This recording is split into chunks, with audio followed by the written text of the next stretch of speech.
Alright, well, lads. So, my name is Simon, and I'm very happy to welcome you to the first episode of an yet unnamed podcast. I was supposed to have a host for this one, and I might have even prepared a layout, like the overlay thingy for two people, but not a problem, not a problem. I can do it on my own.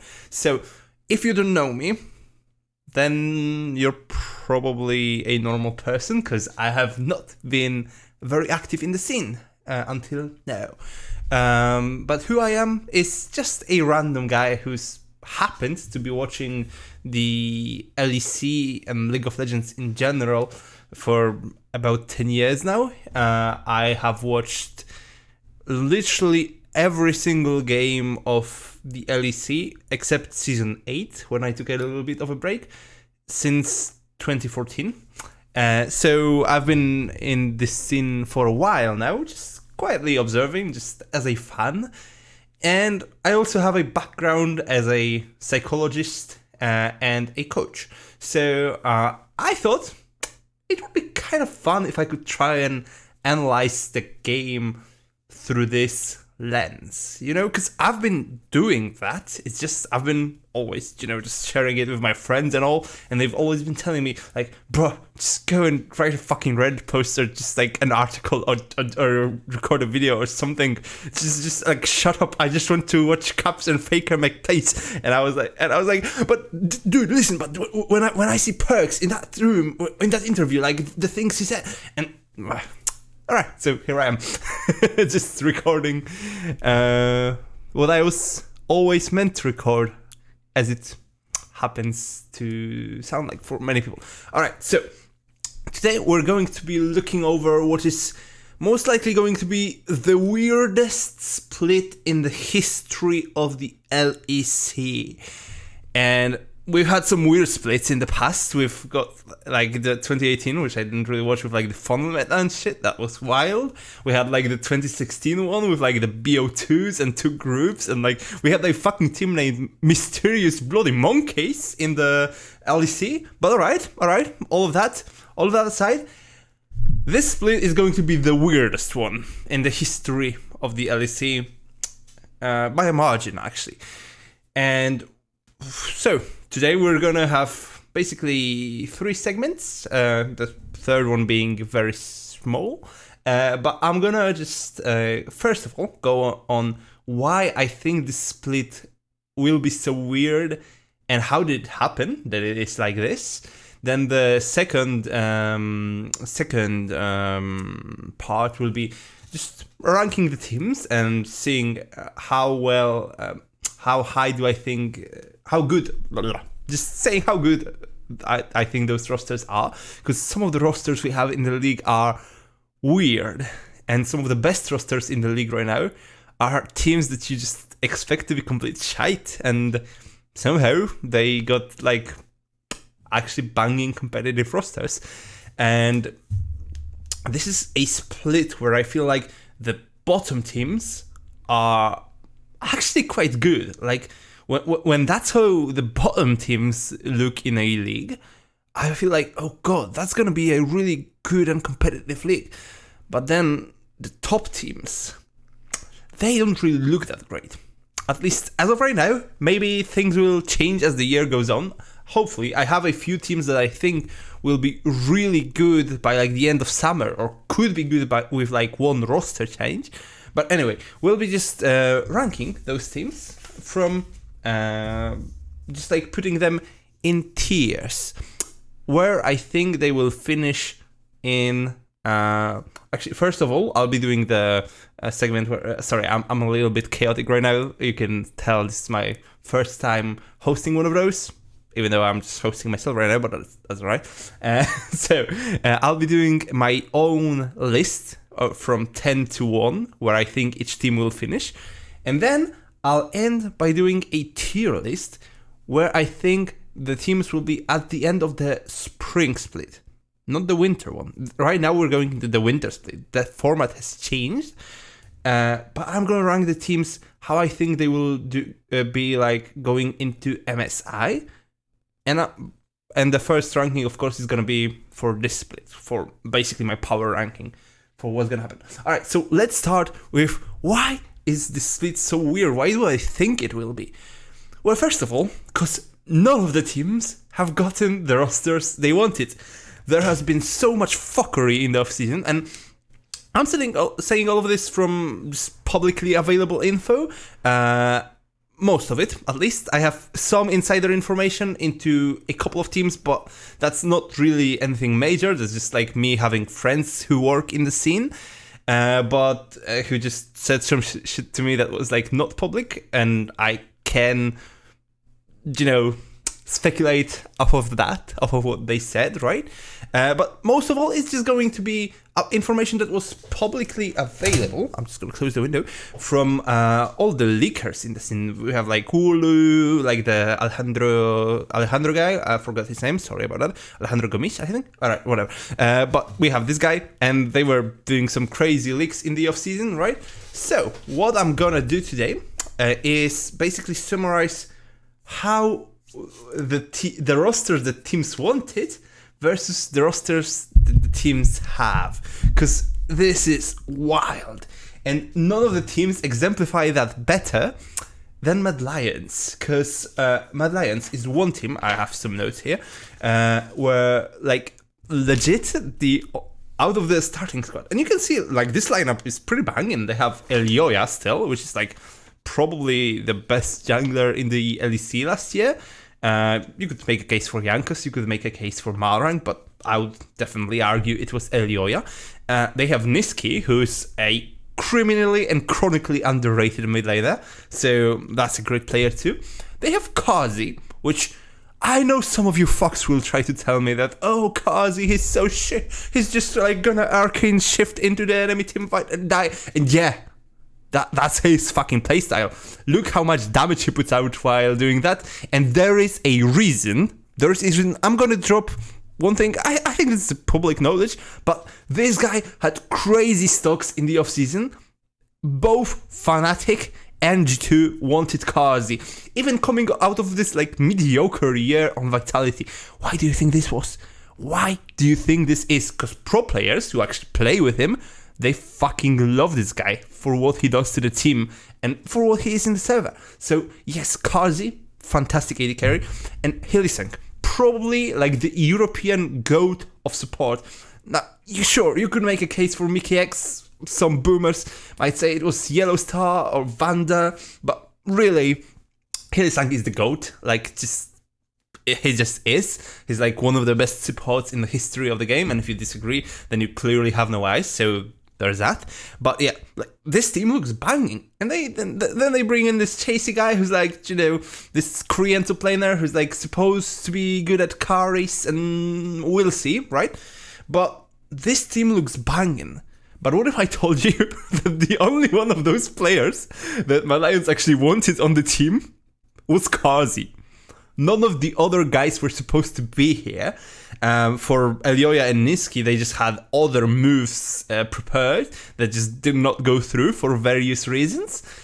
So they stuck with those players who they had. And let me tell you, Elioya really wanted to leave that team. So that's going to be interesting how well he will play.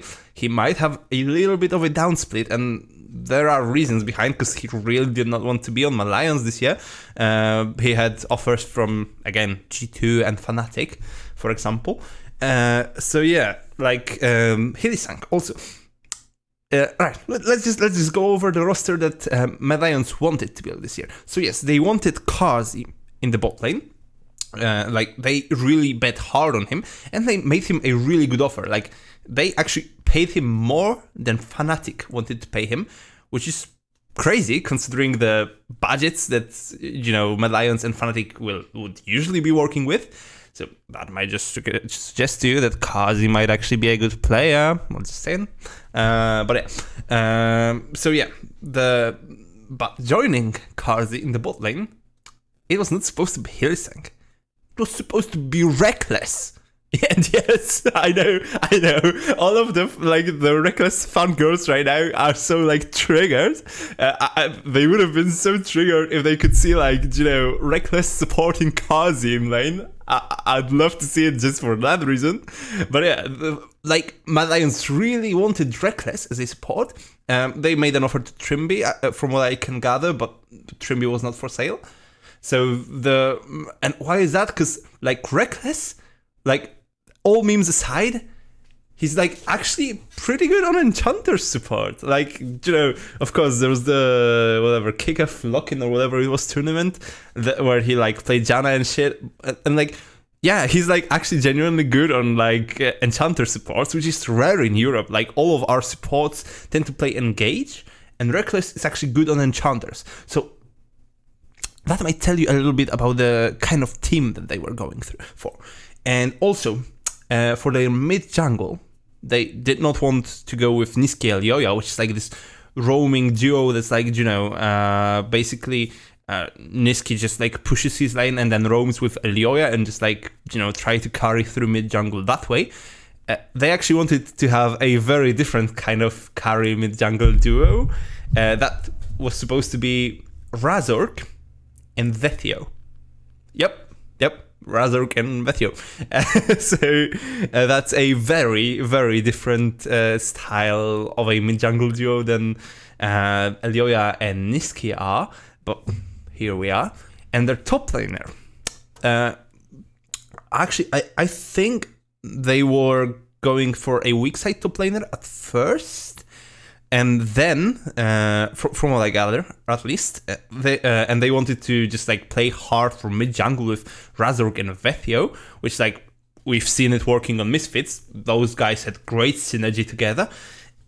And then they when that fell through, they wanted to go with Niski Elioya, sure, the bot lane that they have right now. And like the final iteration, and this fell through at the last minute. Like the Chasey guy was pretty much just like an emergency signing because like they couldn't really get the planers they wanted. But like the main candidate was actually Summit, who ended up on Team Liquid. So then they want, like when the Vethio team fell through, they wanted a top side focus team, like just hardcore play to top, which makes a lot of sense looking at the other players. If it was Summit, now it's Chasey in his spot. Can Chasey be as good of a carry top laner as Summit was? Yeah, yikes. I don't think so. I think this team still has potential. Like, put it this way, I really trust the Mad Lions coaching staff, alright? Like, Mac is a genius when it comes to roster building. So I think this team will still surprise some people, but it's definitely not the team they wanted. And it's like also the same for other teams. Actually, G2 is like crazy as well, because they got rid of like most of their lineup last year, and they won the LEC with it and went to finals in the summer, right? And they got rid of Jankos.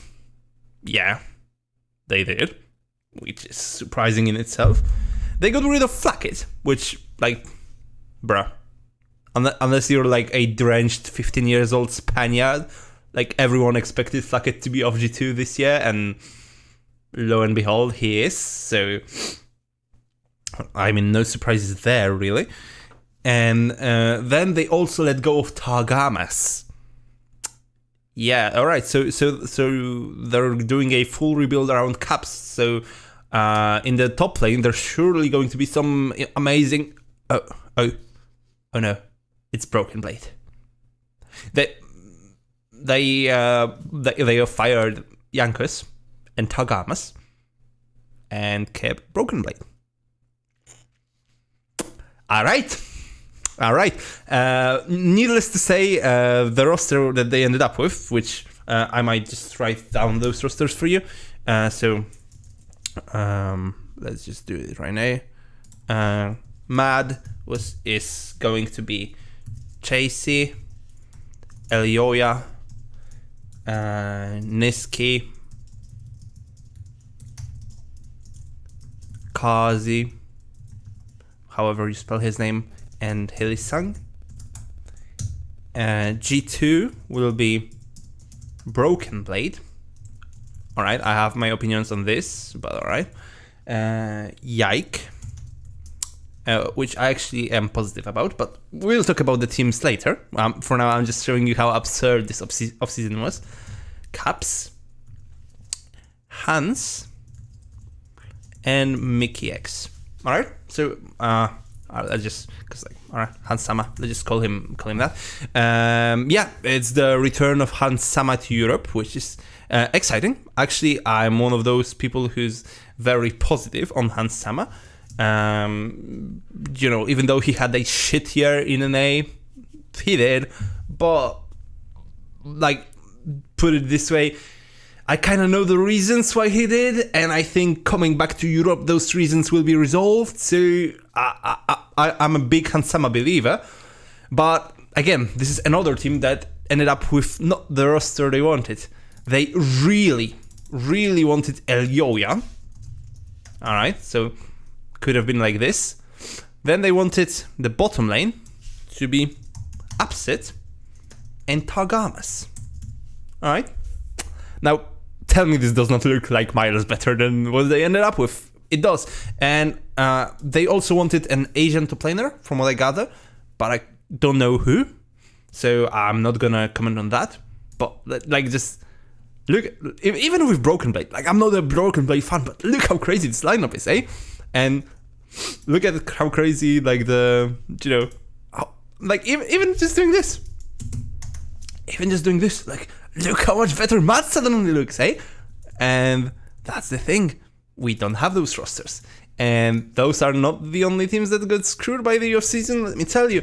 G2 wanted Elyoya, and they really wanted Upset. They wanted to stick with Targamas, but Mickey or Hans Sama didn't want Targamas, and Sama wanted Mickey X. So now we have Mickey X in the support position.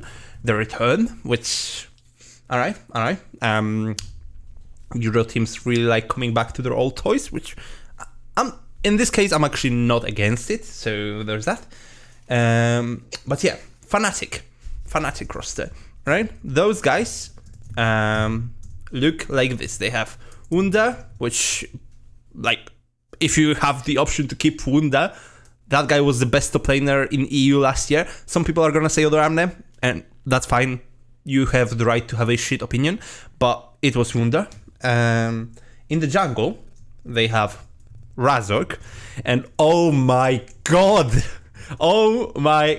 the return of Razork humanoid. The fuck boys in the mid and jungle, holy shit. Put it this way, humanoid is, in my opinion, by far the best mid laner in the league. I rate it. I'm a Perks fanboy. You know this if you know me. I'm a Perks fanboy, but humanoid is the best mid laner in the league when he gives a shit, right? And Razork, he's a great jungler. I like Razork, but I'm gonna say it, Razork humanoid might have been the worst mid-jungle duo in all of LEC last year, and we've got the return of this duo. Hey, hell yeah! And then in the bot lane, they've got Reckless. Yep. Sam Matthews is clearly that guy who just goes oh well, sure, okay, dude, okay, sure, I know she cheated on me twice already.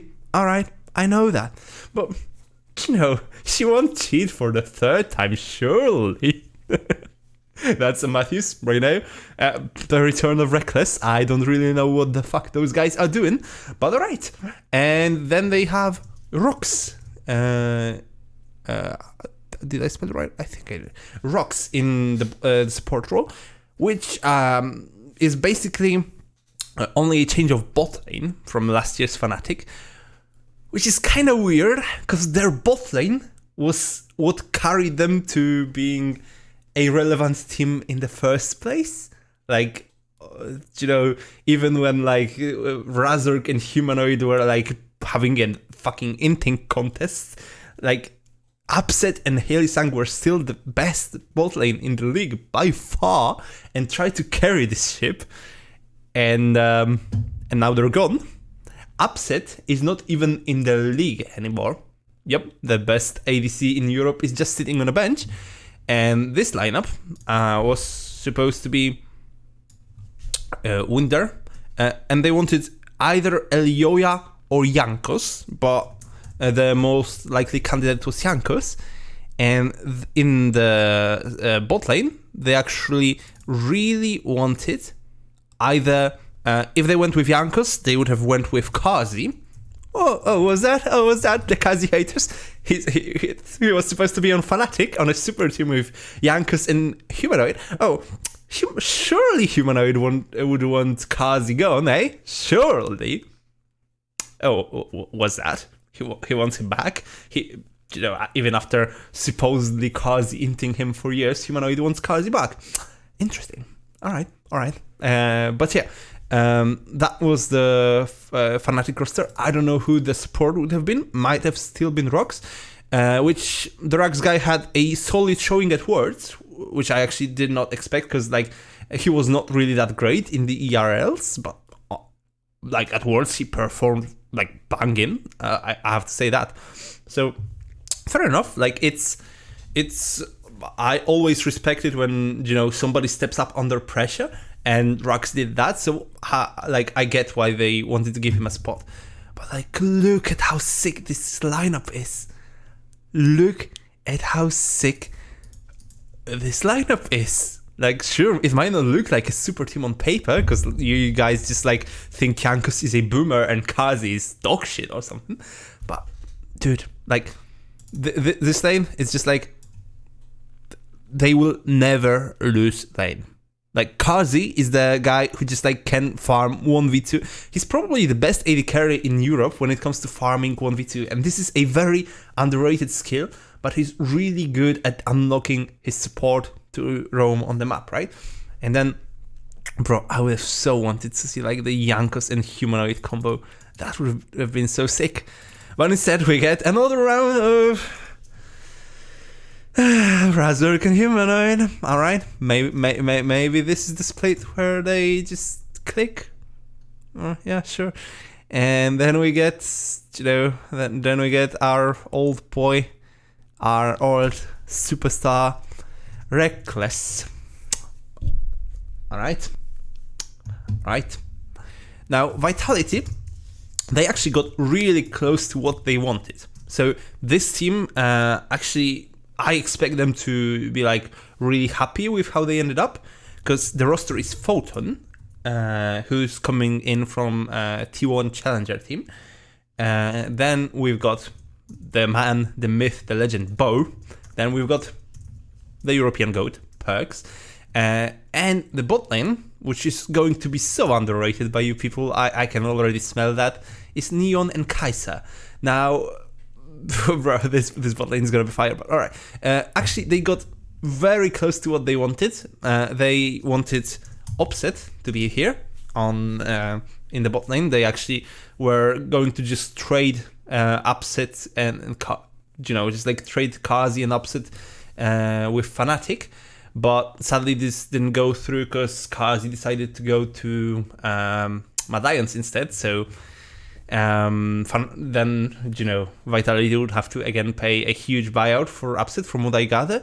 So they didn't end up getting him. And the top laner of this team, they originally wanted Bwipo, which, alright. But when Odoamne became available, they wanted Odoamne. Bro, just look at that team. Tell me this team could not go to Worlds Finals. Just look at me with a straight face and telling me this team would definitely not make Worlds Finals.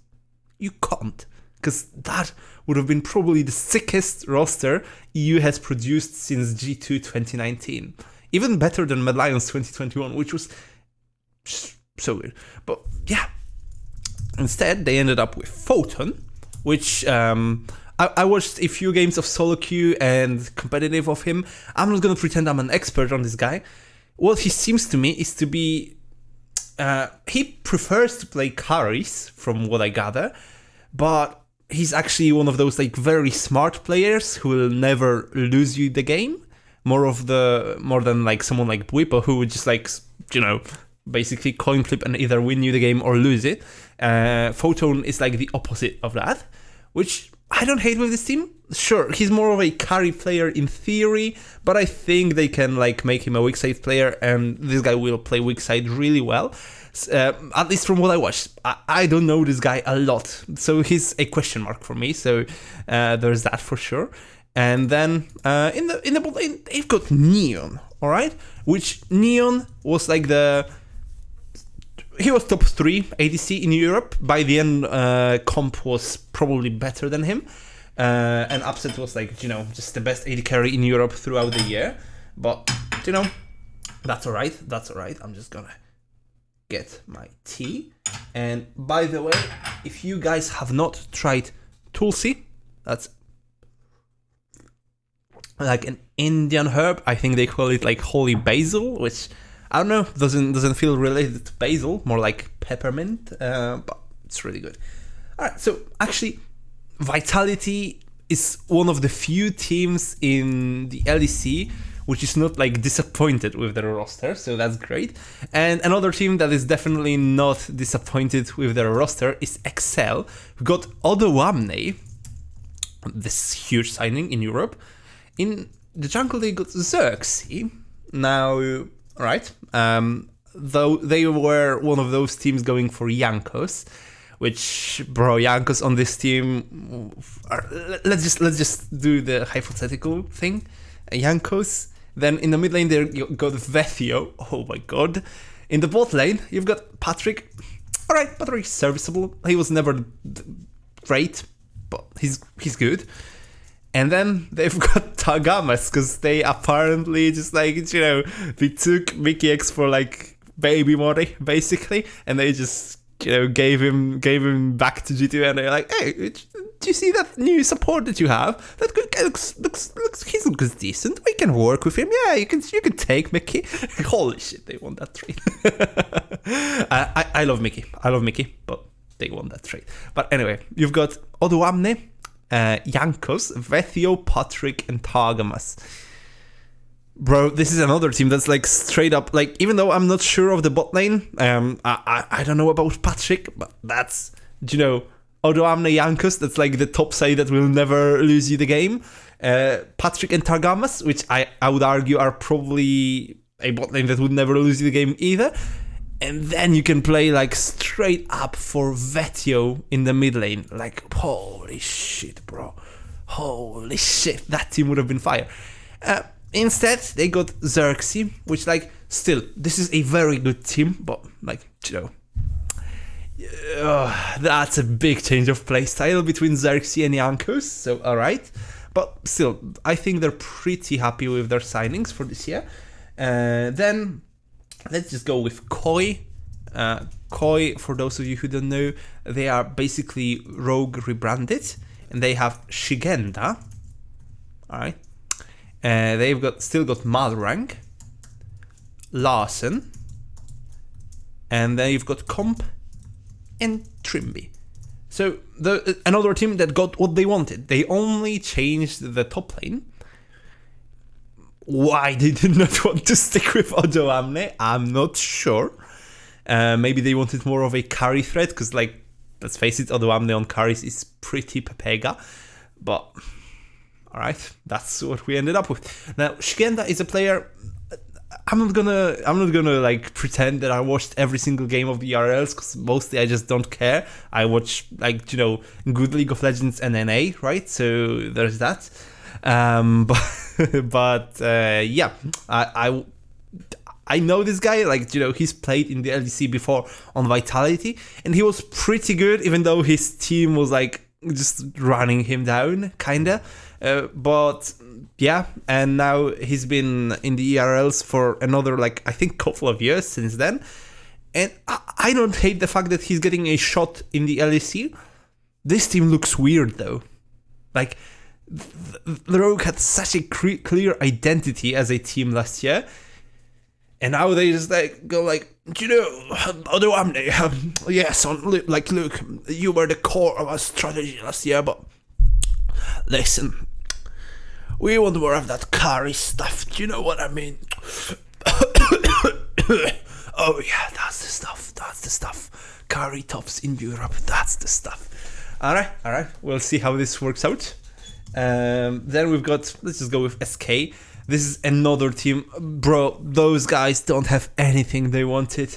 Like the only player that they wanted to have here is Makun, and they still were going for Jankos actually. But all right, the roster is irrelevant. Makun, Certus, which I don't hate. In the bot lane, it's Hexacake.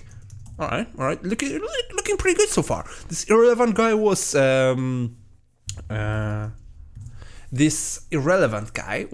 a really good weak side top laner on Misfits. So unless he grows an ego and suddenly wants to be the carry, I think he's gonna be great on this team. Then we've got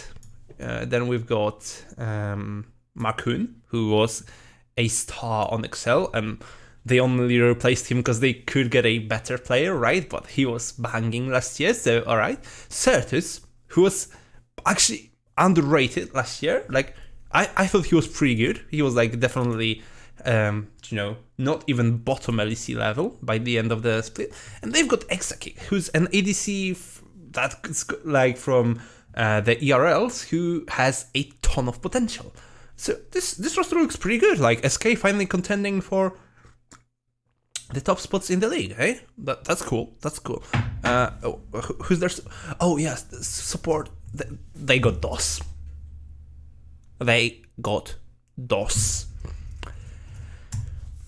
Now, alright, like, I haven't watched him on LDLC or wherever the fuck he was, but holy shit. The last time this guy was in the LEC, he was like legitimately the worst support I have ever seen play in this league. And I watched a whole split of Jesse's playing support, alright? So, DOS, alright. Like, sure, from what I gather, he played with Exakick before. Alright, sure, let's give him a chance. But this, like, instantly downgrades the team for me. Like, I'm not gonna lie to you guys. Like, DOS was like just like pretty much the worst player I have ever seen on the LEC stage when he was on Misfits. Oh boy, the return of DOS. Alright, sure. They also wanted a few different pieces, but I'm not gonna go into it because it's this case and so nobody cares. But they actually wanted to spend money this year. Then we've got Heretics, which is a new team in the league, and they've got a roster of I'm not making this shit up. Evie, Jankos, Ruby, who played in the ERLs, Jack Spectra, who's actually, a really good signing, and Mercer. Alright, so now, look, we've got probably one of the weirdest rosters in the history of the LEC. Now look, they have Peter Don as their coach, which makes me have a lot of hope in them. But this roster looks so weird, man. You've got a Japanese import top laner, which, alright, like, I don't hate that move actually. Evie was really good in the Japanese league, and he always performed well at Worlds and at MSI, so I don't hate like giving him a shot. Then you've got, but he's not a carry top laner. He's more of like, just basically a guy who will just like be a really good team fighter mainly. Sure, sometimes he has those like level 2 strats of his, blah blah blah blah blah. But in general, he's not a carry top laner. He's like a weak side player pretty much. Then we've got Jankos. It's like, I mean, can't argue with getting Jankos. He's like the pretty much GOAT of Europe, right? But he's also a very supportive jungler. Ruby, who I'm gonna be honest with you, I know nothing about this guy. I've seen him at EU Masters, but he was not impressive at all. But apparently, from what I heard, he's also a more supportive player than Mercer, who is definitely not a superstar. Now, listen, by the end of summer last year, he got pretty good on Misfits, but he was never one of the best supports in the league, so alright. And then Jack Spectra. Now, this guy is actually one player on this team who, like, actually probably will want resources and will know what to do with them, so that's good. But, like, the team around him is, like, just so weird. It's like, you've got, like, 4 players who are just, like, very supportive, and unless either Ruby or Evie steps up as a carry, or for some reason they decide to play Jankos on carry junglers, which I just can't see. This is going to be a weird team, brother. Now, what they actually wanted to do, before they got the chance to, like, sign Jankos for nothing, like, bro, if you have the chance to sign Jankos for, like, peanuts, then of course you get Jankos, right? But they wanted to go with Selfmade, actually. And this team would have made so much more sense, because then you've got a jungle carry, and dude, this, like, I know Selfmade was on Vitality last year, but this is probably the best team to put Selfmade on, because, like, then you can, like, have jungle, mid, and support just playing for him, and he's, like, basically the primary carry of the team. And then you've got Mercer, Jack Spectra as, like, the late game insurance. That team looks banging. Now, of course, Jankos is a better player than Selfmade in pretty much every way possible, except for being the carry, right? Like, just Jankos does not have that carry instinct. Selfmade is the guy who would look you like Diana or, like, fucking Evelyn and just 1v9 the game. Jankos will not do that, right? So that's a weird roster. Now, again, I get that. Like, when you have the chance to get Jankos, you just sign Jankos, and then you have a solid foundation for the future. But this looks mad sass to me, guy. All right, next we've got 2 more teams, right? Yeah, 2. We've got my favorite team in the LEC, BDSM. All right, we've got the return of Adam. All right, we've got Shio coming in the jungle, which I don't hate. I think he's, like, a guy who's got a lot of hype behind him, but I think he might actually deliver on it. Oh boy, let's leave mid lane for now. Then in the bot lane, we've got Crowny, who's returning to the LEC after a few years of absence. When was the last time he played? 2020. So all right. I'm happy to see him back in the league, even though I was never a fan of this guy. Like, sure, like, let him come and try his shot. Like, he was never, like, listen, I never liked this guy, but that doesn't mean that he wasn't a good enough, like, LEC level AD carry. So I'm happy he's back. And then you've got Labrov in the support role, which, dude, this actually does not look like a bad team. What's Labrov's main strength? And I know, like, oh, Labrov's so shit, all the memes. He was great on Vitality last year. Sure, the team just, like, they just couldn't play as a team. They had, like, so many issues. Like, this team was just poorly constructed throughout. But Labrov, like, especially by the end of summer, like, he was on a team with, like, 4 mega veterans, right? He was with Alfari, who's been playing for who knows how long. Like, I think he debuted in 2015 or 16, but guy's been playing for a while. Then he had Haru in the jungle, who's, like, a literal world champion. Not sure, he was the substitute on Samsung, but still a ton of experience. Perks, who's, like, the GOAT, and Kazi, who's, just a 2-time LEC champion himself. I'm not going to call him, like, a mega veteran or anything, but still, that's a very experienced team. And then you've got Labrov, who's, like, basically the kind of the rookie of the team. yeah, so that squad was pretty weird, but still, like his mechanics as a support are insane. Like, I know solo queue high, but when you watch this guy in solo queue, he's cracked. So I'm really happy he's getting a shot on BDSM, even if it is just BDSM. But was that one spot? Oh god, it's nuclear int. Yep. And by the way, if you're wondering why I am so slow at typing, it's because like the tripod for my camera blocks by the part of the screen where I have the part of the screen where I have the notepad. So that's what's up. But yeah, God, do we really have to watch another split of nuclear int in this league? Just get him out of here, man. Like, please, what have I done wrong in my life to be sentenced to watching at least 9 more games of nuclear fucking int? Oh my god. And then the last team is Astralis, which has Finn in the top lane.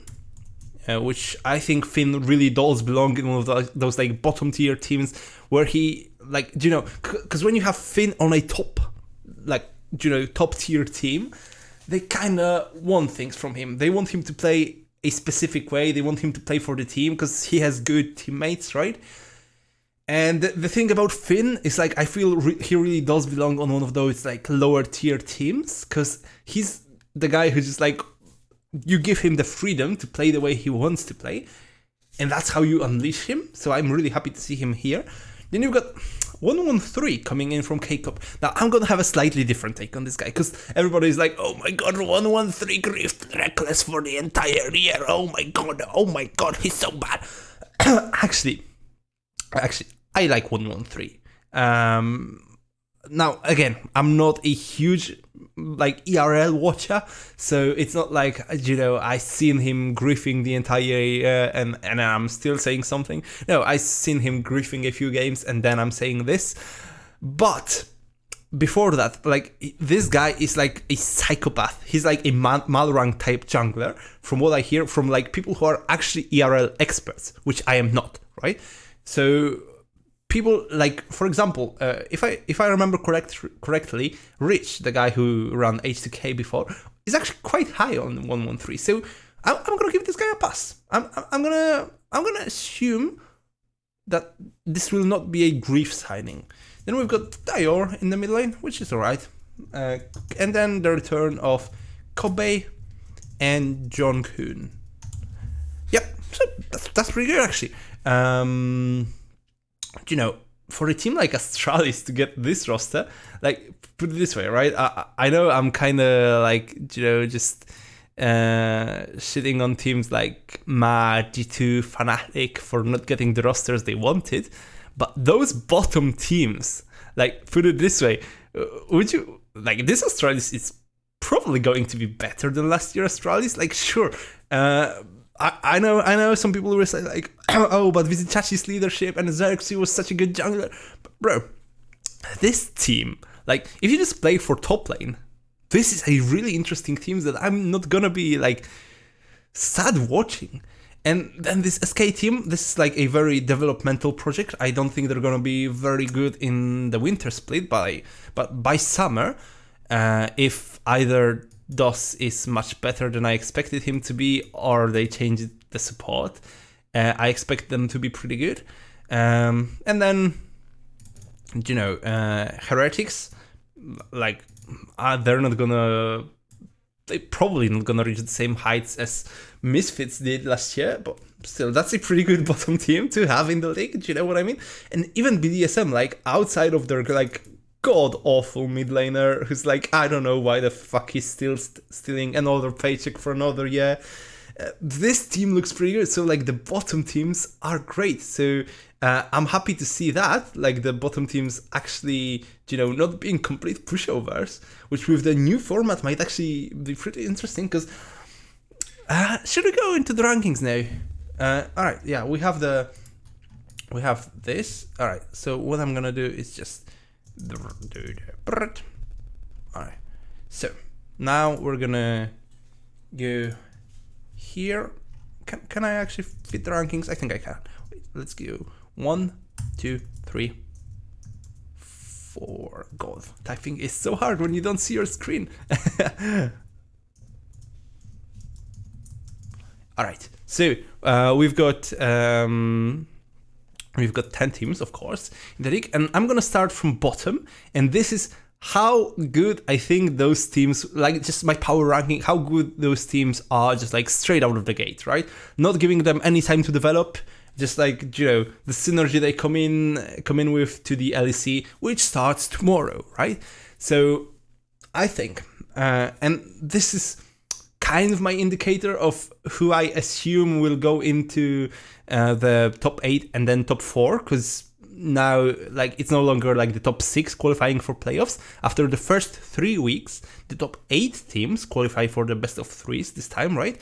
And then the top 4 teams go to like the final playoffs, which is a great format change. Like, I'm really for it, but it's gonna be really interesting because like it's the first time we have this format, so I am really not as confident placing those teams as I usually would be, because I just don't know how they're gonna work with the format, but it's gonna be exciting to find out. But in 10th place, like, bro, like, dude, I really like some of the players on the team. I'm not even mad to see Adam in the LEC, but like, come on, man, like just like either Nuclear Int or DOS have to be like the 2 worst players in the LEC, and in the LEC having a bad mid laner is just a death sentence, really. So like, even though like I'm really excited to see like bro, sure, Adam is a cunt, all right, like we all know that he's a cunt, he's a little shithead. But bro, he's actually pretty good at top lane. When you give him his carry picks, his bruisers, this guy is pretty good. So I'm not mad to see him on a bottom team. It's fine. It's fine, really. Like, Adam in the LEC does not bother me at all. Their like bot lane and jungle might actually be pretty good, but like, come on, with this mid lane, I just can't place them any higher than that. Alright. Now the 9th place, it's gonna be SK. Now, wait until I do the tier list, which I think teams will be at the end of spring, because I think the SK team will develop quite significantly until then.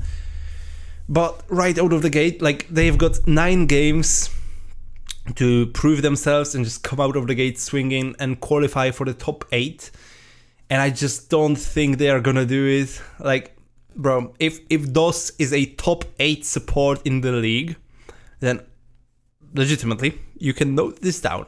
I will grab a McDonald's jalapeno burger, right? And I will add a sauce, like I will just like straight up put like strawberry lube on it, and I will eat that live on stream.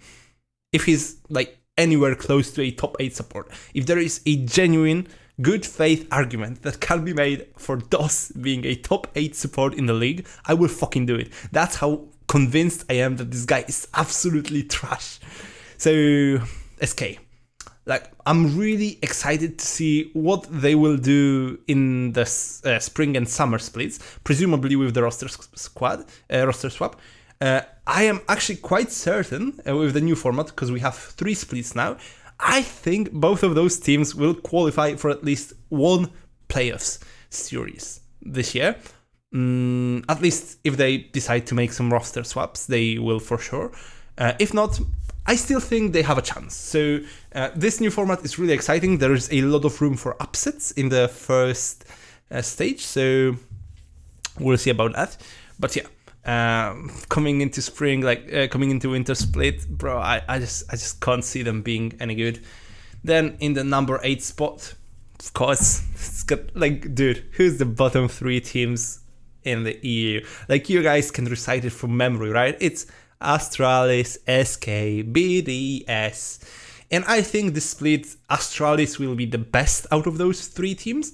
I still don't think they will really contend with the top 5 teams, let's just say, but I think they can definitely take at least one game out of the top 5 teams, and they can contend with the team I have 7th and 6th. So Astralis, I would say they go 8th. Like, this is a good roster. If they play for top lane and jungle, like fully top side, just like Kobe just farms 1v2 and just like Jonghoon just roams all over the map, helping Finn, helping 113, and then Dior is just like a supportive, low economy mid laner. I can see this team actually being quite good. Like, I can't believe I'm saying this. I can't believe I'm saying that Astralis might be quite good, but I can see them being quite good. So I'm gonna say, yeah, they're gonna be 8th, and they're gonna qualify for the top, for the whatever it is, for the Swiss or GSL or whatever that stage is. All right, let's just stretch a little bit, drink some tea, and prepare for a hot take. Because my 7th best team, and this is coming into with a winter split, right? Coming into the winter split, my 7th team, and I know I'm gonna get so much shit on for saying that, but it's Fnatic, really. Now look. Astralis, for example, I'm placing 8th because I think they're like by far the 8th best team in the league, and they're like pretty much locked to that spot, right? Like, sure, BDS or SK might upset them and like overtake them in the rankings, but in general, I would say those bottom 3 teams are pretty set in their places, and I would say probably for my top 5 teams, it's the same. But the Fnatic is a team that I can see this team winning this. No, I can't see them winning this split really, but I can see them like going for the top 4. But I can also see them like not even making top 8. Like, bro, if you really think this is a hot take, maybe it is, but think about it. You've got the return of Razork humanoid synergy.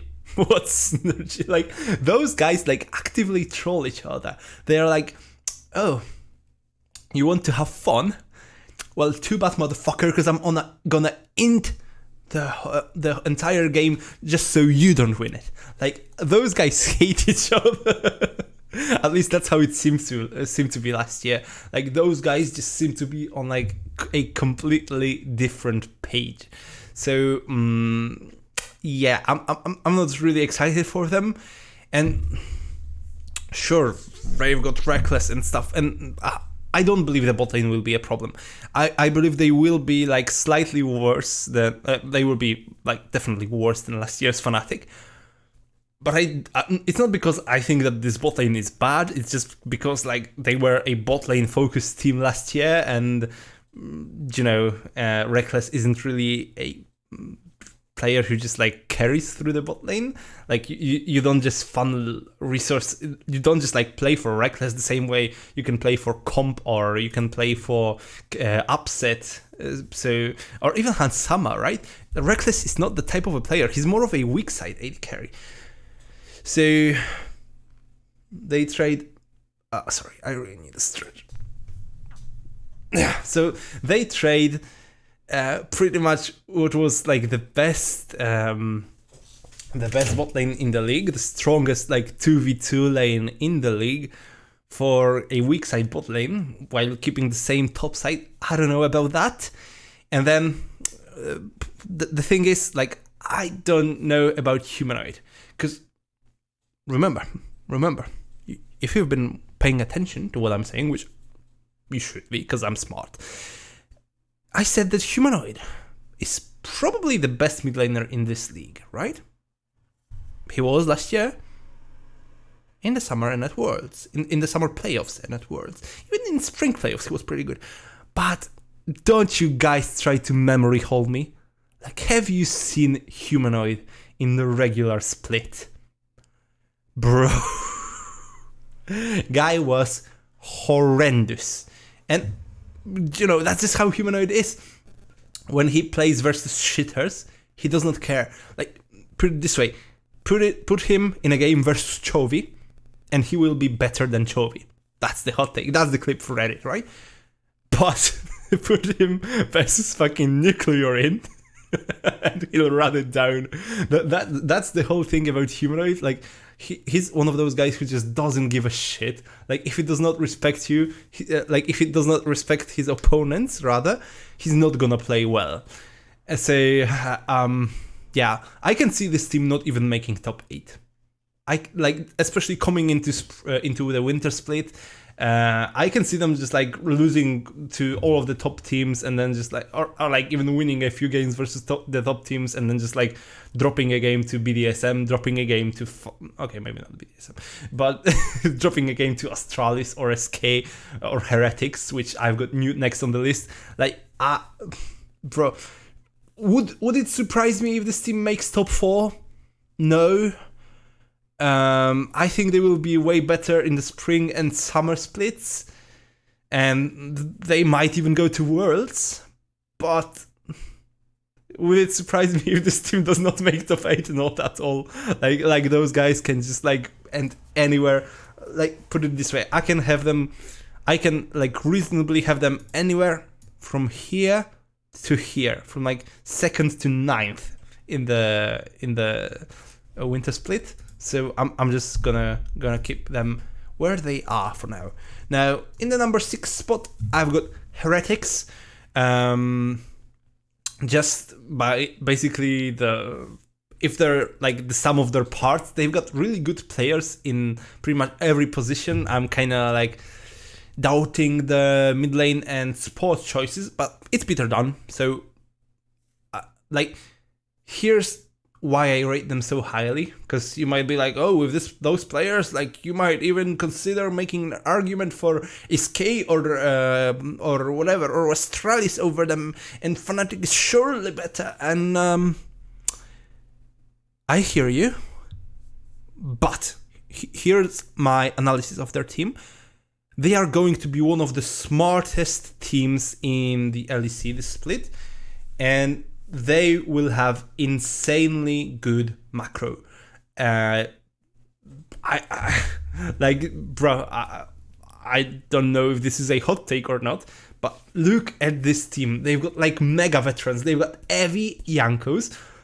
Those guys just like trip up and go to Worlds. Like, those guys are insanely experienced, right? You've got Jack Spectra, who, sure, he's a rookie, but he's also an incredibly smart player, from what I heard. Like, and all the experts who actually did watch him and know him personally are like, yo, this guy is like really smart about the game. So I'm gonna trust that. Ruby and Mersa, again, question marks. But this team has Peter Dunn as the GM, right? Peter Dunn constructed this team. He picked those players, which he's got an insane track record. Like, put it this way, he's the guy who's responsible for making Mad Lions into a great team, really, right? And then, if you don't know, he was the head coach of EG last year in NA, which I don't care about the standings. I don't care about the fact that Cloud9 won Summer for some reason. They had other circumstances that prevented EG from being as great as they could be. But EG was, like, by far the best NA team last year.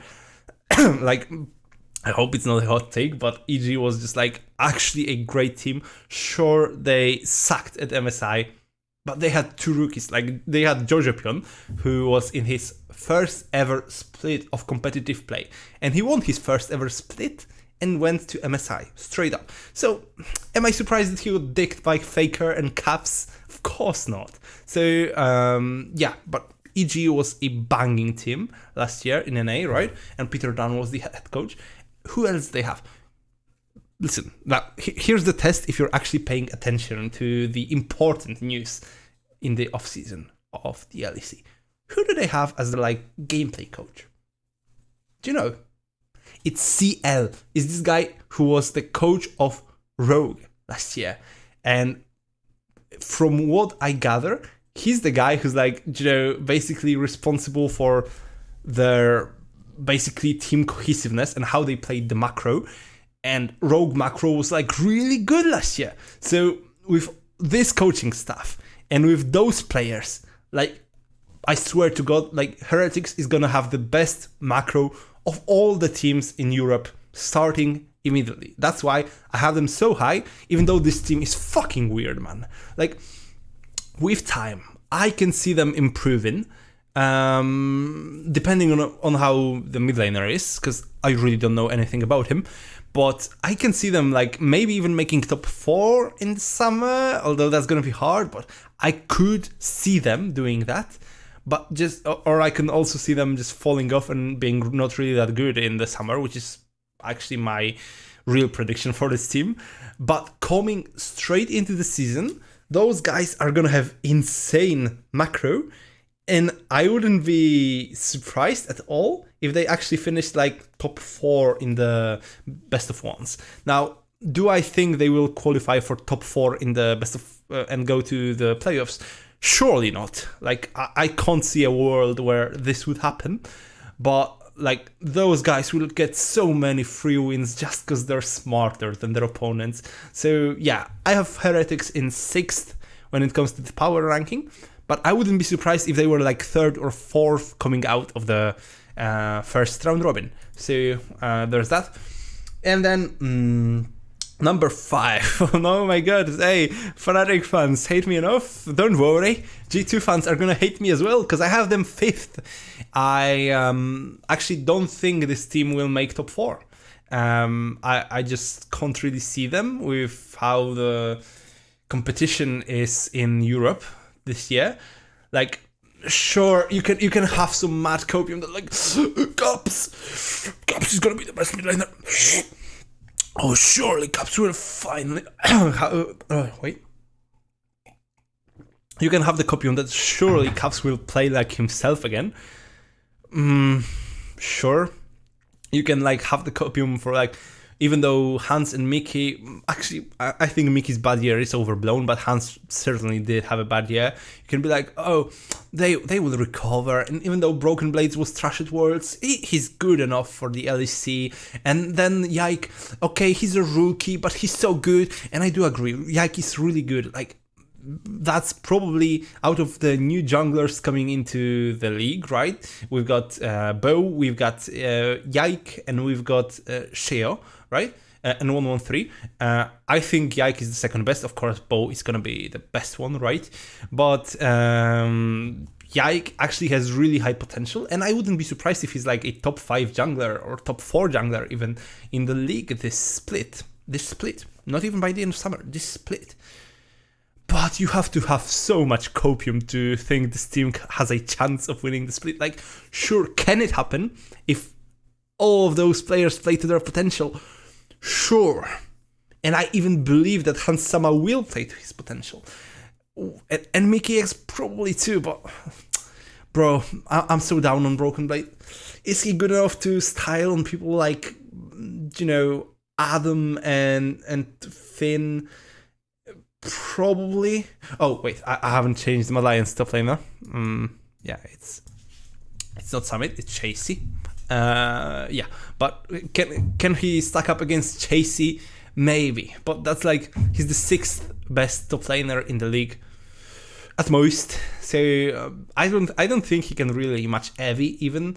I think Shigenda will be better. I think Odawamne will be better. I think Photon will not start better than Broken Blade, but will definitely be better than him by the end of the split. And Wunder, of course, is gonna be better than Broken Blade. I don't know, man. Like, this team is just weird, because like one thing that you can definitely say about this team is that it does not lack firepower, right? You've got Hansama, carry player, right? When you think of Hansama, you think of his like hard carry performances at Worlds 2021, right? When you think of Caps, you think of all of his hard carry performances. When you think of Broken Blade, you think of, you know, him playing carries like at Aatrox and Fiora and stuff. And Yike is actually also a carry jungler. So this team does not lack firepower. So if they like all mesh together really well, they can be really good, and I root for them. I want this team to be good because I was, spoiler, like, you know, just a disclaimer, I guess. I was a huge G2 fan ever since they came into the league, right? Now, like, all the people I really liked from G2 are kind of gone, right? You've got you don't have Perks, you don't got Carlos. Just leave it be. He was a good general manager, all right? Like, I'm not gonna get into the debate of his personal life, but he was a really good like CEO for this team, and he's gone now, right? But I still want to root for G2. But I don't know, this roster is just such a question mark, because sure, the coaching stuff is good, right? But they have to be like really well coached.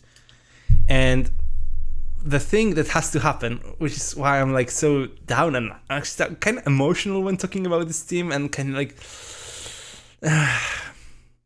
I want them to be good, but I don't think they will be, is Caps, actually.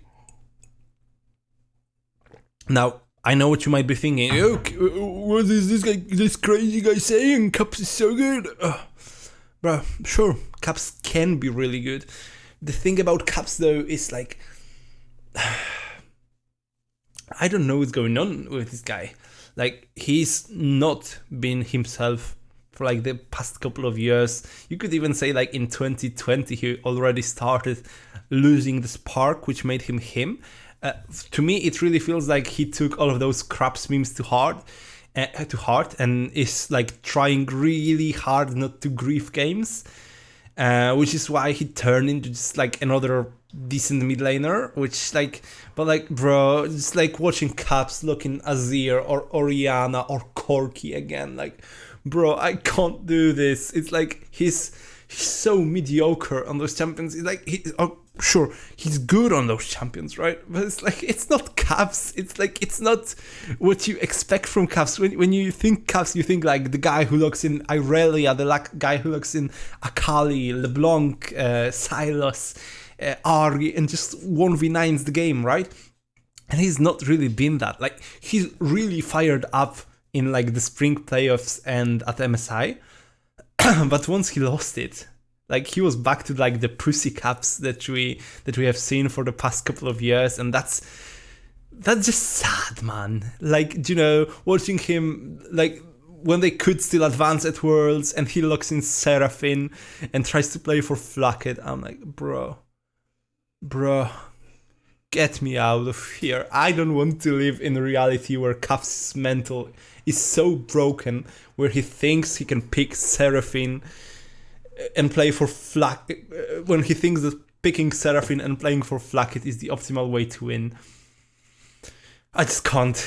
It's like, bro, if Caps can regain his confidence and just like, and accept that he might int a few times if he goes for like those Caps plays, then, like, put it this way: if Caps starts inting, G2 can win the split.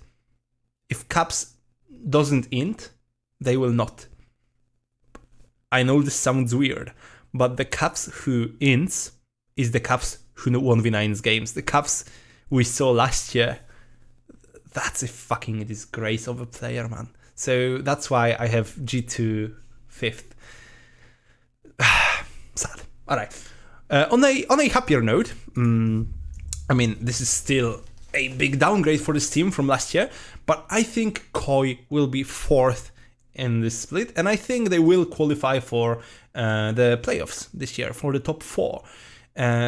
The core of this team still remains amazing. Like, bro, Larsen, he's such a great mid laner, and whatever everyone says, like, he was a huge choker when at the start of his career. Like, pretty much, he started already changing in 2021. He started changing his mindset. You could see it from him that he was like, you know, just working on his mindset and his mental and trying not to be a choker, right? And in the spring split, even though they lost versus G2, I don't really think it was a choke from him. The whole team choked. I think like Trumby and Odo were like invisible that game, that series versus G2. But in the summer, he overcame it, and he actually just like clutched the shit out of the finals versus G2 and even the other playoff series.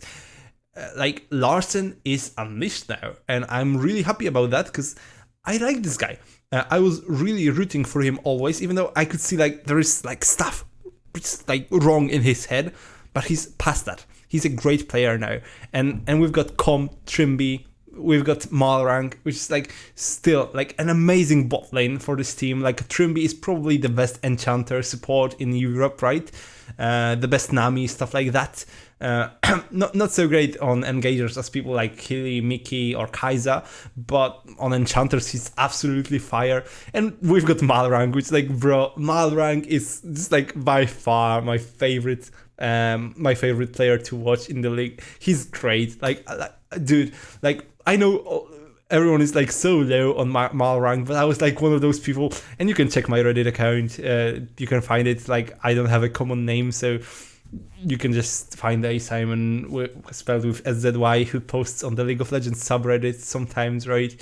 And I was one of those people saying that Malrang is really good right at the start of Spring Split last year, and I don't think he's changed. I think he's going to be an amazing jungler who's got his own playstyle, and I feel my voice giving up, so sorry about that. But yeah, Malrang is just such a great jungler. So I can see this team being really great, but they're gonna have to adjust to playing with a carry top laner. And this is gonna be a huge adjustment, right? Because this is, once again, a team like G2. I mean, to a lesser extent, because, like, of course, Malrang is not a carry player the way that Yike is, right? But other than that, they've got like 3 lanes who want to carry. And if they can figure out a dynamic where sometimes, just like the bottom lane will play like a weak side matchup and they play for top, and sometimes Shigenda will just like be the weak side guy and they play for bot lane. If they can figure this shit out, those guys can be scary, even on the international stage. Okay, I don't know how Shigenda will stack up. I'm not gonna hype them that much, but those guys can be scary. Like, definitely a contender for the LEC, probably spring and summer splits. But this is a huge adjustment to make, right? So for now, I'm gonna place them 4th with the just like caveat that they might end up even that if they actually do achieve their true potential, they are probably like realistically a top 2 team in the league, right? All right, then we've got Mad Lions. Spicy, eh? I actually do have Mad Lions in the 3rd spot, even if I know how much of a shit show this roster is. And why is that? Because this team's like actual chemistry might actually be underrated. Like, Elyoya, Niski, and Karzi, and like, I think those guys will get how do you say that? Get along with each other really well. Of course, Karzi and Elyoya already played with each other, right? I think Hylissang and Karzi is actually going to be such a fantastic bot lane to watch. Like, dude, they're gonna be entertaining for sure. Now, people are saying, like, why would you pair Karzi and Hylissang? They will just end. I'm not so sure about that, because the thing about Karzi is he's good at 2 things. 3 things really, but alright. So he's good at team fighting. He puts up insane damage in team fights. Sure, he might sometimes int to do this, but he puts out insane damage in team fights. He's also really good at laning 1v2, which, like, if Hilly decides to roam to help the team, Karzi is just gonna collect a lot of farm just like, on his own, which is great, a great quality to have in an AD carry, right? And then Karzi is also really good at following up his supports. Like, when he sees his support going in, he's like, all right, brother, I'm also going in. Karzi is not afraid to flash in. And with a player like Hilly in his side, I think this might be a surprisingly deadly 2v2 lane. Like, I know people are really low on this bot lane, but I just can see those guys being like really, really good together. So that's why, that's part of why I have them top 3. Then they've got, Niski, who's also like a roaming mid laner. So we've got the Link, Hillsang, who likes to roam, and Niski, who likes to roam. And we've got Elioya, who's probably one of the best carry junglers in this league. Like, when I look at this list, like, sure, Yike might be really good at that. I don't know, of course, how he's gonna perform in the LEC, right? But then who can match Elioya? Razork, from what we've seen, right? And then again, Bo is probably going to be also playing a carry style, but is he going to be as good as Elioya is at this? I would say yes, but I would say much better, but he's a question mark, right? So Elioya is probably still going to be one of the best carry junglers in their league, right? And yeah, so like just Hillsang, Niski, and Elioya roaming together and just like fucking up whichever lane they decide to fuck up, or the jungle, might be a really good early game team. And then Chasey. Now, I'm not gonna lie, I ain't no shit about this guy. I've seen him play in the X7 team, right? And, he's not bad. He's not Summit, though. So, again, I trust Mac the same way I trust Peter Dunn to scout a good team, right? So, I'm gonna take the leap of faith, and I know if this guy ends up completely trash, if this guy ends up being like Armut 2.0, then, and yes, Armut had his really good qualities, right? He was clutch and blah blah blah blah blah, but last year Armut was not good. If Chasey is on the same level as Armut was last year, yeah, they will not be top 3. But if Chasey is good, I'm not saying if he's like, the best top laner in the league. He doesn't need to be. He just needs to be a good enough top laner who's comfortable playing carries, right? If he is, which from what the experts on him are saying he is, then this team will just play hardcore for jungle and top lane, with like the occasional kill lane in the bottom lane that, will probably catch a lot of people off guard by how good this bot lane might be. So that's why I place Mad Lions in the number 3 spot. Now, again, they are one of those teams who might they might actually just fuck around and win a split. I don't think this is likely, but they might. And they might also miss the top 8.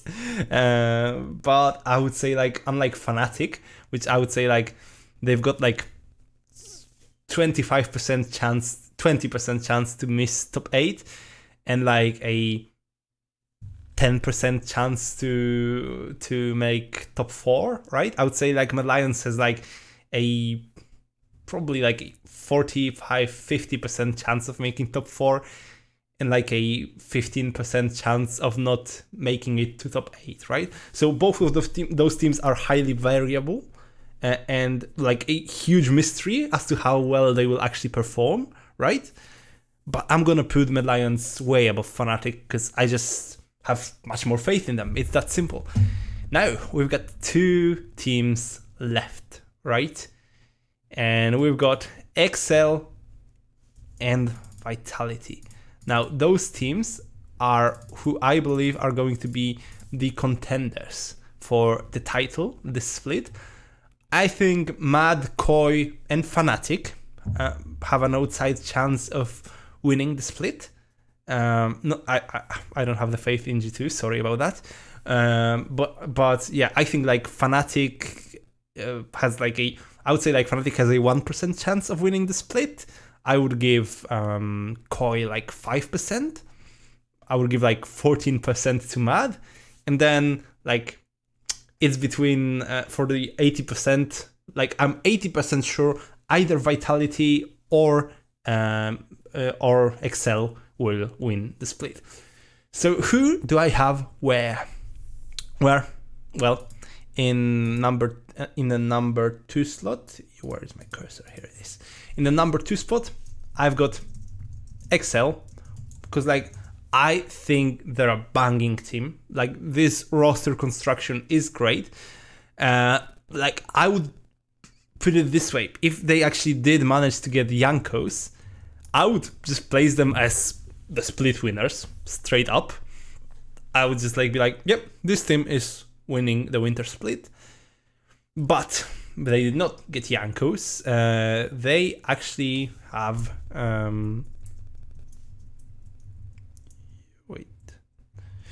they actually have oh god, I've been recording for a while now. Oh yeah, it's been an hour and a half, so yeah.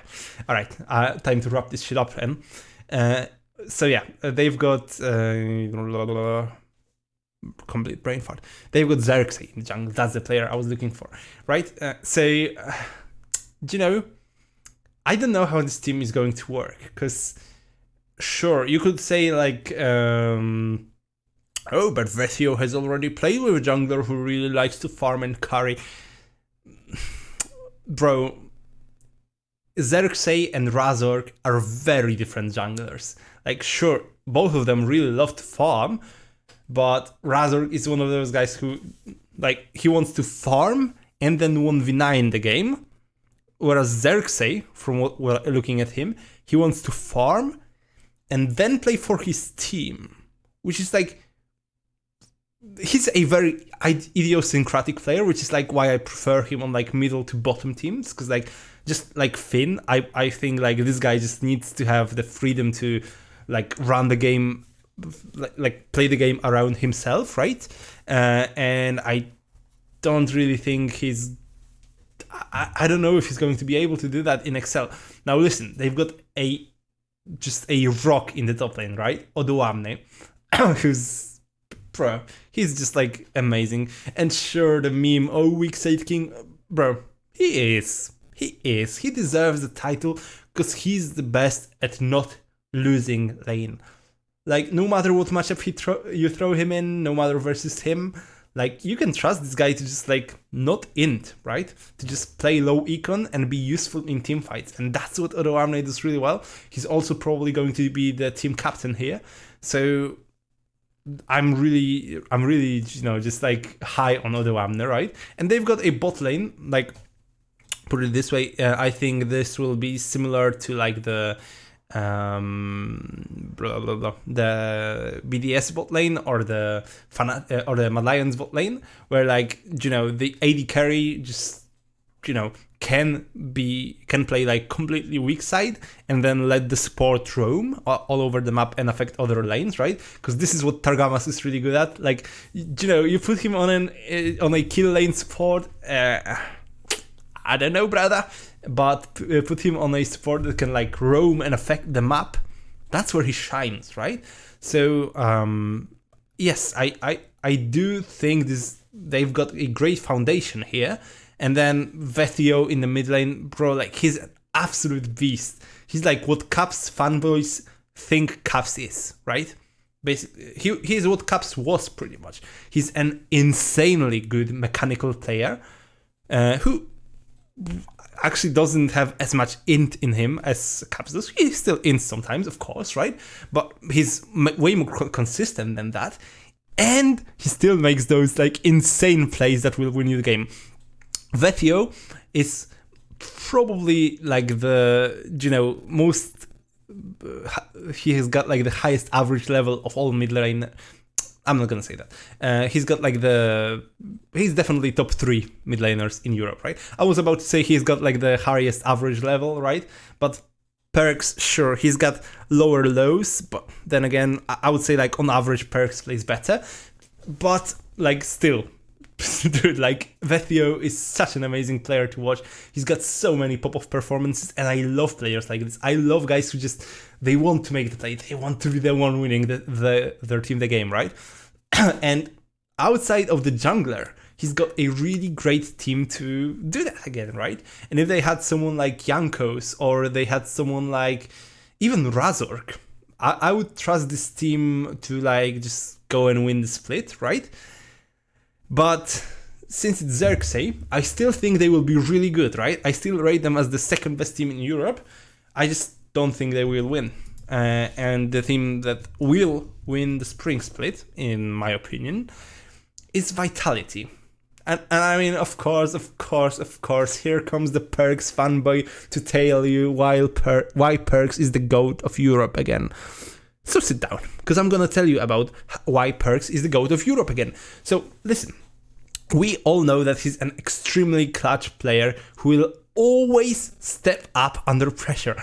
And what have you seen from him? In spring playoffs, he was insane. Like, he was the reason why they won the series in their spring playoffs versus Excel. I think they were playing Excel. He's the reason why they won that series. And they were, I don't know if you guys remember it, that was the self-made lineup before they got Haru, which actually I think was the better jungler for the team. They actually like almost took down the Fnatic team. The Fnatic reverse swept them, right? Do you remember that? They were 2-0 up versus Fnatic, and then Fnatic got their shit together and stopped them. And Fnatic played like, you know, every single series that Fnatic played was a 3-2 from that point on, until they qualified to the finals, right? Did they? No, I think they lost to G2, right? Yeah. But anyway, Fnatic 3-2'd them in that series. That was a really close series, and Perks was like the main reason why this team was good. So yes, Perks is amazing. Perks is the greatest player under pressure. We all know that. We all know like how he fucking carried NA. He carried an NA team out of a group that had, first of all, FPX 2021. And that team was not bad. That FPX team was not bad. Like, sure, they collapsed in the group stage, but that was not a pushover. Let me tell you that. Didn't they also have Damwon in the group? They did, and they had Rogue. So and back then Rogue had Hansama and Inspired. So that Rogue team was banging, and they got out of that group, right?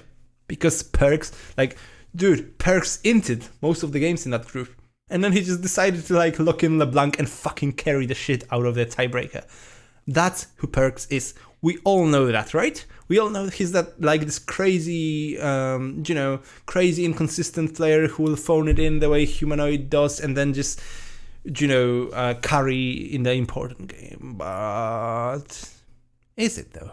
Because last split, Perk was the most consistent motherfucker in this league. Like, people are going like, oh, Perks was once again just inconsistent, and the team with Perks will never win here again because he just like doesn't play well when there was the game 4 or something. Shut the fuck up, man. Like, when you look at Perks from last year, he was the best mid laner in Europe for like most of the year, really. He started slow in spring, sure, after coming back from NA, but bro, like by the end of summer, you're trolling if you're saying he wasn't the best mid laner in the league, right?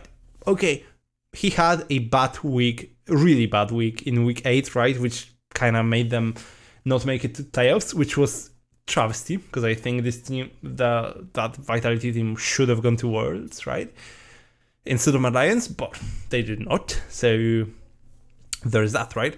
But dude, like, Perks was so fucking good last year. He was like styling on kids. His laning phase. You can go and check his stats. I'm not a stats guy, right? But go and check his stats, and I'd be surprised if he hasn't got like the best CSD at 15 or at 14 out of all the mid laners in the league. Because his laning phase last year was like downright oppressive. He was shitting on kids in lane. Yes, the same Perks who say, oh, he's worst. All he's got is his brain and captainship, bro. Look at his laning phases. Look what he did to players like Vitio, to Niski, to like even to Caps. Like, dude, have you seen him laning versus Caps? I remember one of those games. It was like, I think it was Oriana versus either Corki or Azir. I don't know. I think Perks was playing Oriana, and he was like 30 CS up on Caps or something. Like, bro, this guy was cracked last year, right? And we're still talking only about the mid laner, and I think this is still a good enough reason to win the league. And then those guys have a top laner, which we're gonna ignore. Like, sure, Foden is a question mark, right? which I think every team in the league has huge question marks, which is why I said at the beginning of this podcast that I think this will be the weirdest split in the history of the LEC, right?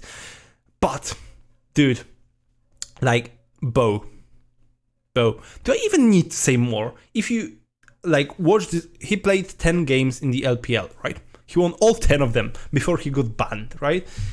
Which, I'm not gonna go into the whole situation why he got banned, right? But he did. But he won all 10 games he played in the LPL. And sure, he played versus some teams that finished like 10th, 11th, or like 15th in the LPL or something. But he also did play versus the team who finished 3rd. And he did also play versus players like Karsa, who was very good back then.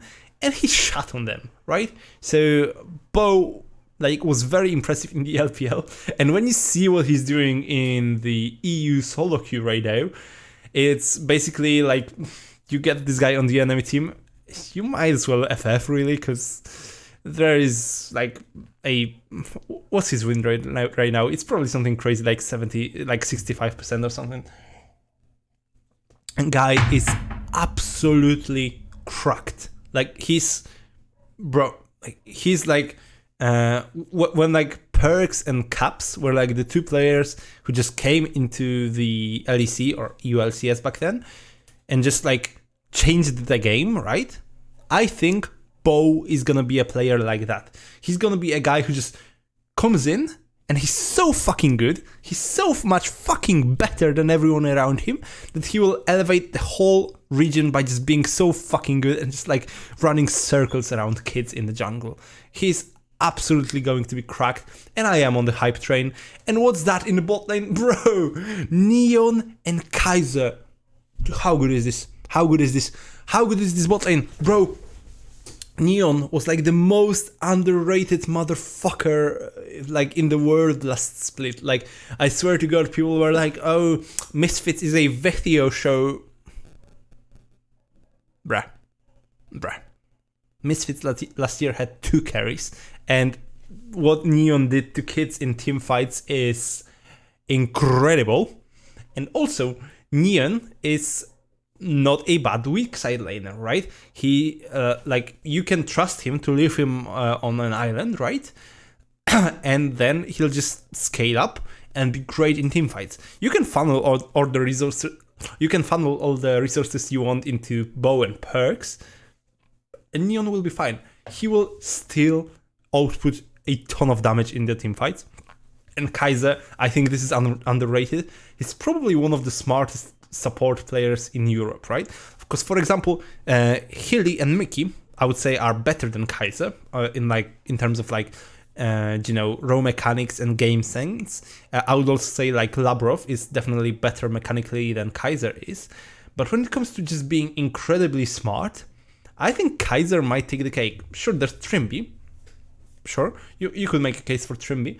But from what I've seen, like how smart this guy is about the game and how much versatility he has. He's like, bro, he's the guy who can carry from the support role in Europe the hardest. Like, put it this way, I don't know if you guys remember, there were times where Mad Lions was playing like Senna Wukong lanes. He can also play like a Pantheon and just like 1v9 the game. Like, bro is absolutely cracked. He's got the mechanics and he's still playing support, and he's got like a gigantic brain, which like also takes me to another point, which is like the final basically nail in the coffin for any team not named Vitality in the winter split. Perks has got like the macro knowledge on this team is gonna be insane. Like, Perks is a hyper veteran, right? He's been playing professionally in like the highest level of professional play for 8 years now, so he's gonna be fine. Kaiser is also, I would consider him a good veteran right now. He went to MSI, he went to Worlds a lot of times. He lost in Plains a couple of times, but we don't talk about that. And so like those guys are both incredibly smart, right? And we've got Neon. Like, you can just listen to any interview with this guy. Like, bro, most AD carry players are like the dumbest cunts in existence, right? Like, bro, I'm not gonna single out any names, but you listen to most like AD carry players in the interviews, and they are like, well, yeah. Oh yeah, he's good. Oh yeah, he's cracked. Oh yeah, this champion's broken. Oh yeah. Most AD carry players are dumb as rocks, right? Neon is one of those few ones where I'm like, this guy has a huge brain on top of like being an actually good mechanical player. Neon is like slept on a lot, so I think he will be really good next year with like this team. Like, put it this way, in Misfits he had to work with Mercer. We're not gonna elaborate further. He had to work with Mercer, and his jungler was like what, Zlatan at first, and then it was who? Fucking Zanzara. And this guy was still like getting to late games consistently and carrying consistently on that team. I think surrounded by guys like Perks, Kaiser, Bo, this guy is going to just like shit on kids. I'm gonna have a hot take. All right. By the end of the split, because Upset is not here. Neon might be the MVP AD carry. He will not get the league MVP, that's for sure, because people are not gonna, just vote for him, because, of course. But because it's a brand thing, really, right? It's a popularity contest, pretty much. But I wouldn't be surprised. I mean, again, the All-Pro contest is kind of like that too, but I wouldn't be surprised if he gets on that team. Bro, like, he's gonna be cracked. He's gonna be like one of the best AD carries in Europe for sure this split. So yeah, that's how I rank those teams, and yeah, I do believe Vitality will win the split. I think XL and Alliance definitely have a chance, and I think Fnatic has like an outside shot. Maybe Koi and G2, but I can't really see them like really contesting. I also can't, like, put it this way, Fnatic might win the split if they make it to top 8. All right. Which I'm not sure they will. So that's my list. I know it's a bit different from the other rankings I've seen. I don't think anyone has Mad Lions as high as I do, and I don't think anyone has Fnatic as low as I do. But I genuinely do think this is where those teams belong. G2 is kind of controversial because a few other analysts did have them as 5th, but sure, some people had them as like the best team in Europe, which I just can't see. So maybe that's a bit controversial, but other than that, yeah, that's my list. I think... where's my cursor? There it is. Let's format this list the same, now that I can see my screen. All right, so yeah, I think SK and BDS will not make the top 8 unless Fnatic ins, then one of them will, of course. I think Astralis will, but not go much further than that. I think G2, Fnatic, and Heretics are like the middle of the pack teams, which with like G2 and Heretics just being consistently good teams, but not great. And Fnatic, on the other hand, just being a huge shit show of a team that might just trip over and win games based on like having the best peak performance mid laner in the league and the best peak performance top laner in the league, right? But sure. Koi and Mad are like the two teams that I am really confident will come out of the gate swinging and just shit on kids, but I also think both of them have huge question marks in the top lane. And Vitality and XL, sure, Vitality also has a huge question mark in the top lane, are the contenders, I would say, in the winter split. Now, I promised I would also do a tier list. It's not going to be a ranking necessarily, but a tier list for the end of the spring split, yeah, going into MSI basically. So I'm gonna say S tier is international contenders.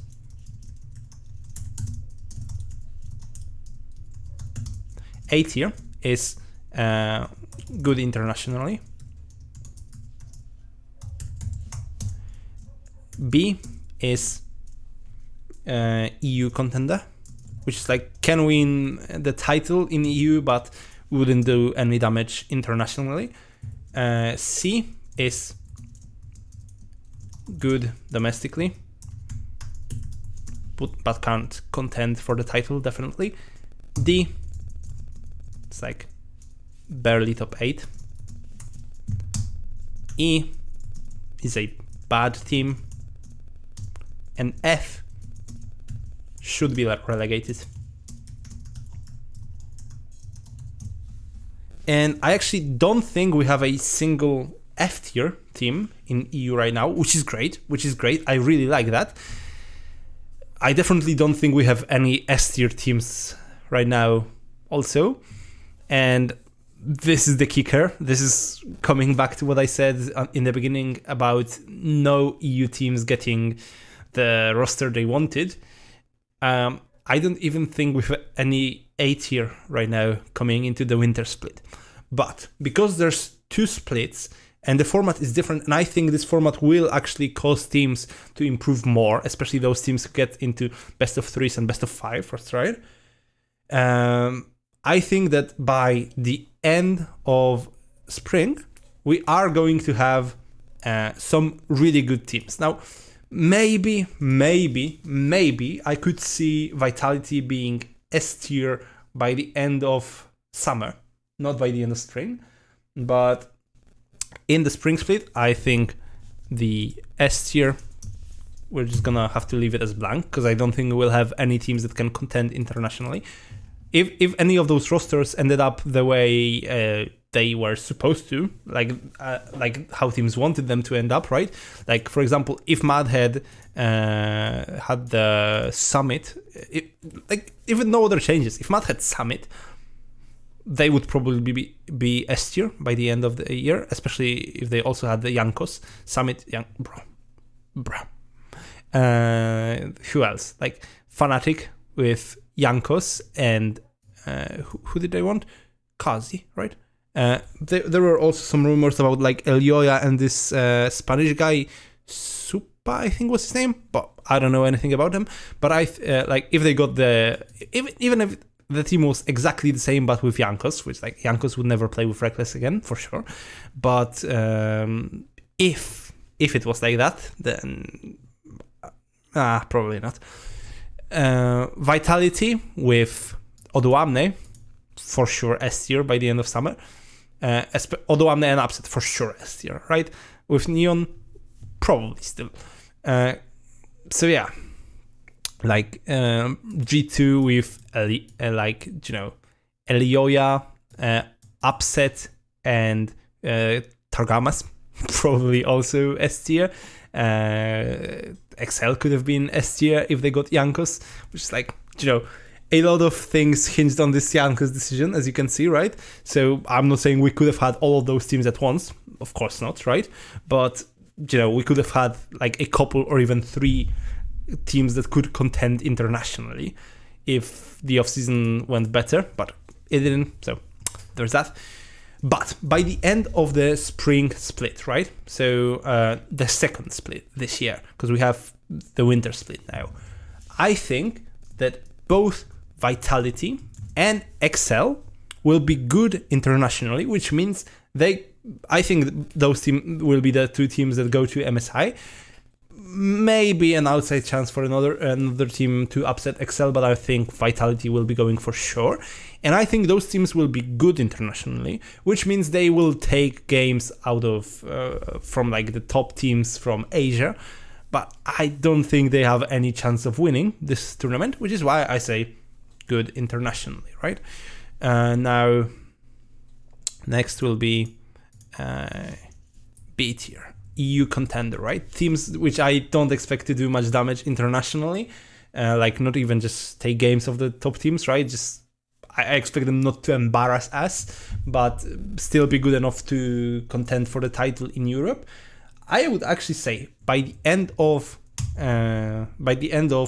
spring, I could see Koi and G2 being here.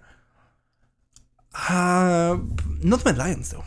I think Mad Lions will start strong, but I don't think they can keep it up. Now G2 on the other hand, sure, I still don't think Caps will come back. Like, I think he's just a different player now, and he's just gonna be mediocre, really. But, he's got his pop-off moments, and just, getting the real Caps in like a couple of playoff series is all it takes for G2 to win Europe, right? And I think this team will actually steadily improve. I think Yike will take some time to get started in the LEC, but I just think that like by the end of spring, those guys will be actually good. So here's some hopium for the G2 fans, even though I don't have any hope for them in spring in winter to even make playoffs. I think that they will like continue steadily improving, and by the end of summer, I don't think they will be good internationally. Because Broken Blade, but who knows? Who knows? Maybe if like Caps steps up and becomes himself, they can be. That's the thing with this team. You have so much hopium, right? It's just whether you decide to have it or not. I don't decide to have it that much, but I think by the end of spring, they will be like, actually a good team. And now for the teams that will be in C tier, this is gonna be Mad, Heretics, and Fnatic. So they are gonna be good teams, good domestically, right? And yeah. I'm gonna keep it at that. I'm gonna say that's how those teams are going to look like by the end of spring, right? So I think Mad Lions will start really strong in the spring split, right? And they will just like surprise kids with like their aggression, because I think this team will be like super aggro, which like, they have Hilly, they have Karzi, they have Elioya. It's like, it's bound to happen that this team will play aggro. If they don't play aggro, like what are they even doing with this squad? So I think they will catch a lot of kids off guard in the winter split. But by the end of spring, I just think teams will have good enough macro teams like Koi, G2, the Excel, Vitality, like even Heretics, that like Mad Lions will just not be able to really get through them. And I just don't think this team with this top laner has a chance of making it to Worlds, right? So, or even MSI for that matter. So I think by the end of spring, they will actually fall off quite considerably. Heretics, I think again they will be a good domestic team, but this team just seems to me to lack a carry. Now, if they change their mid laner, or if they, here's the kicker, like if those guys could get a better support, though, I don't know who would be free for support. Maybe someone like Vanda could come back, and then they could get what's his name, Upset in this team. Then this team could contend in Europe.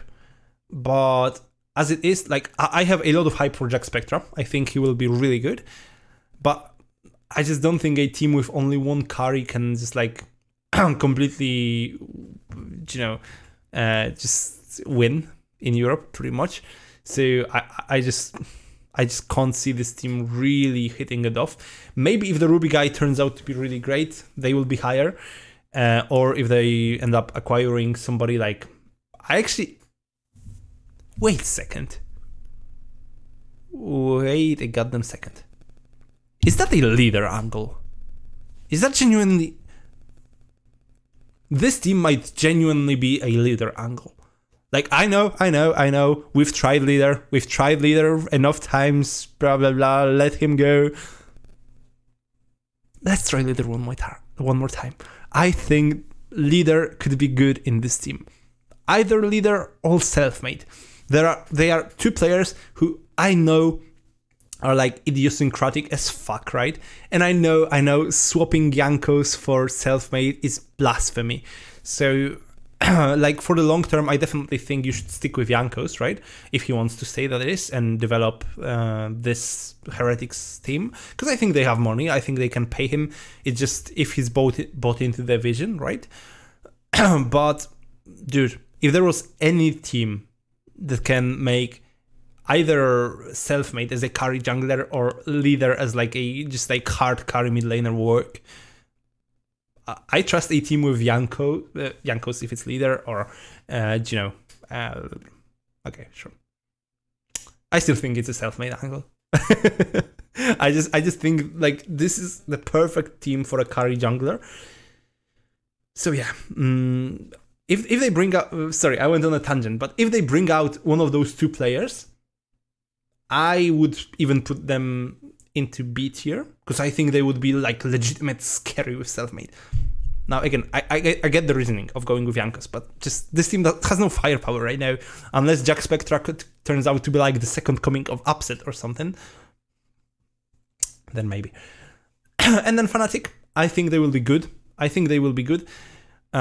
They can make it to Worlds. Like, put it this way, this is such a fucking weird team, man. Like, God, if only they got Elyoya or Jankos in this team, we would have been talking so differently about this team. But like, it's not that Razork is bad, but like, Razork humanoid, bro. If those guys end up meshing really well together, right? If like, because like they had some synergy at Worlds. They actually played well together at Worlds and in summer playoffs. Not necessarily in the summer playoffs. In summer playoffs, it was mainly just Razork Smurfing. But if those guys can actually play together, then by the end of spring, Fnatic is here. But I don't think they will. So by the end of spring, I think Fnatic is here. Sad but true. All right. So top 8. Now this is stupid kind of for me, because I think that by the end of spring, both Astralis and SK will be good enough to make top 8. Of course, only one of them can, right? One of them will, because like there's 8 teams above them, and even though I think Fnatic might just fuck around and just like completely bomb in winter, I don't think they will be missing top 8 in spring, even if they just stick with the same roster. So I would say one of them can't make it, but I think Astralis and SK will both be like actually decent teams, like actually decent, like. They have potential. They are not like, it's not like the last year's BDS team with like fucking Nuclear Int and Xmati just like completely shitting the bed every game, right? This team actually has potential, but BDS does not. If they don't change the mid laner, they are just bad. I don't think they will be as bad as 2022 BDS, because like 2022 BDS goes straight to F. Like this team, I fucking wasted hours of my life watching those fuckers steal paychecks. And put it this way, I could have been put in that team, and I'm not good at the game. And this team would win like twice as many games as they did, because like they were just like horrible, like just like completely stupid, like bad players who they didn't have any concept of like macro play or anything, and they were just like bad individually too. That was like a shit show, right? I don't think 2023 BDS is as bad as that. I just don't think they can go anywhere with Nuclear Int as their mid laner. Like, put it this way, like you would have to win like at least like 4 or 5 games to qualify for top 8, right? And be like 4 and 5 or something like that. Can you really see Nuclear Int winning 4 or 5 games versus Niski, Caps, Humanoid, Perks, Vethio, Larsen, even Certus? I don't know this Ruby guy. Sure, maybe like Heretics and Astralis are the only 2 teams where I don't think Nuclear Int will be like a huge liability. I still don't think he will be good. I just don't think he will like solo int them the game in those 2 matchups. Like, why the fuck is this guy still here? Is this a French angle or something? I don't know, man. Like, BDSM, come on, guys. Come on. Alright. I'm not gonna get into the BDSM tangent. I'm definitely gonna get into that tangent in the next episode.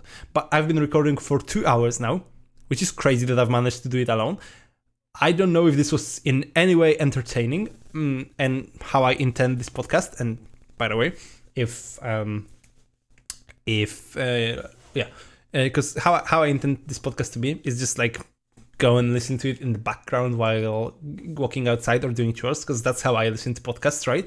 I'm like, I've got some shopping to do. I just put on my AirPods and go and listen to like whatever, Thorin or Dominate or Dracos and Caedrel or whoever, just talking about the game, right? So that's how I intend this podcast to be. I hope I managed to be entertaining for those 2 hours. If I did, I would be really surprised because I did this solo. But if I did, with like no script or anything, so yeah, this has been the pilot episode. For the next episode, I don't know if I'm gonna get a co-host because the guy who I wanted to start this podcast with bailed. But if not a co-host, then I'm gonna at least have a guest for the next episode, and this is going to happen next week. This episode goes out at like late Friday on before the day before the LEC starts, right? And the next episode, in which we will be discussing the first week of LEC, should be shorter. I will aim for the show to be like 60 to 75 minutes in the future. And it should be out Wednesday. So I will record it on Tuesday. All right. So there's that. Thank you guys for watching this. And you can just like go and do the YouTube thingy. Just the subscribe-arena to the channel, and just fuck off, eh? All right. Bye. See ya. Where's the cursor? Fuck off.